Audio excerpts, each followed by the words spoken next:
Hi, I'm Josh Cooper. I'm the owner-operator of Serenity Water Features in Central Illinois.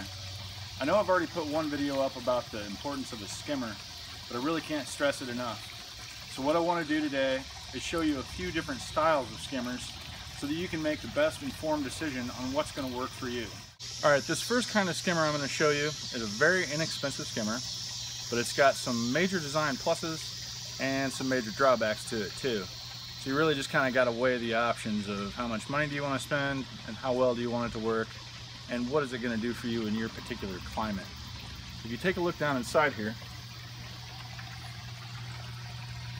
the first thing that you're going to notice that I look for is that the inside of it is round. And this is an excellent thing to have happen because water can't turn a corner. Doesn't know how. Never has, never will. If you ever look in nature, you don't see square hurricanes or square typhoons or square maelstroms. They're pretty much always round. And what it does is it forces the water into a vortex, making the surface area beneath it much more effective. Let me show you what's going on in there. I'm going to shut off the pump here, which you should do before you take these apart so they don't suck crud or a fish into your pump. And the first thing I'm going to show you is a basket. A hard plastic basket, which is awesome. These don't wear out as easily, they don't misconform, they don't generally blow out of where they need to be when they get full of stuff, and they last a really long time and are pretty easy. You can grab a handle, pull it up when it's all full of crud and get it all out of there. Now when this comes to you new, it has one great big white filter pad, which is okay, but I kind of went a step further than that. And I took two smaller filter pads, a green, fairly fine pad, and a black, fairly coarse pad, and stacked them on top of each other and put it down in here.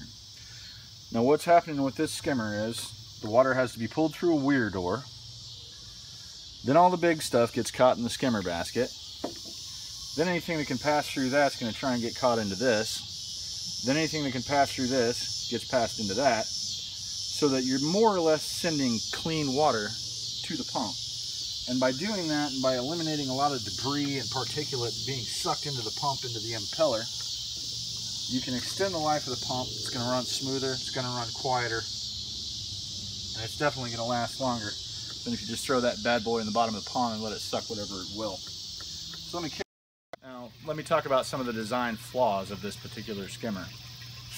While it's absolutely the most versatile one that I've found that is actually, you know, a working, viable skimmer, it can sit in a preformed pond.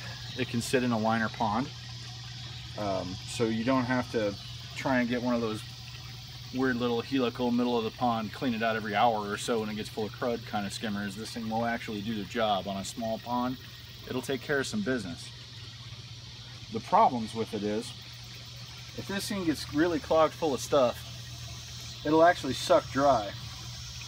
And it takes all the water out of the inside of the skimmer, which then makes it lighter than the water around it, and it'll actually jump up out of there and flip over. So it's something where you want to check every day. Like, don't wait a week or so. Every day, pull this thing open, check it out. You may as well clean your filters while you're in there. And that's really the biggest design flaw that I see, is that it can jump out of the water and flip upside down, and then it's just not doing anything for you but being a giant hassle and dumping everything that it just worked to collect back out into the pond. The other flaws, as I see them, is there's no way to connect a liner to this skimmer if you were to use it in a liner pond, which would be freaking awesome. If a guy had a bracket around here where you can connect the liner, then you don't have to have this extra body of water running around it. Like in a liner pond like I've done here, you've got to have this skimmer inside the pond, which means A, you've got water around the back side of it, which isn't the best situation, and B, you can't bury this hose. Some portion of this hose has to run above water level and thereby above ground, which means it's going to be exposed to colder weather. So if you ever shut this off in the wintertime, you better be real sure that it's all thawed out and emptied out before you crank it back up, or you're going to blow that thing apart when it's got ice in it. So Best case, you've got a pond like this where you can let it run all year long, never shut it off. And I'd say that to every pump, every skimmer, every design of pond. Run it 24/7, 365. Your fish and your plants will thank you. But being the cheapest, it makes up for a lot in that. And by cheapest, I mean upwards of 1/10 of the price of many other skimmers. That's hard to look away from. So I can understand if this can work for you and it's a situation that mates with your pond well, absolutely go for it. Just know that you're going to have to spend more time with this than you are with a more expensive skimmer. The other flaw that I see with this particular kind of skimmer is it is just incredibly difficult to hide it in your landscape when it has to be inside the pond. You don't want to put a big heavy rock over the top of it because you got to move the big heavy rock every time you want to clean it out, which is going to be every day. So hiding it in your landscape is a bit of a challenge. So my solution to that was I just hid it underneath my deck here. So my pump, my skimmer, everything I need is tucked away.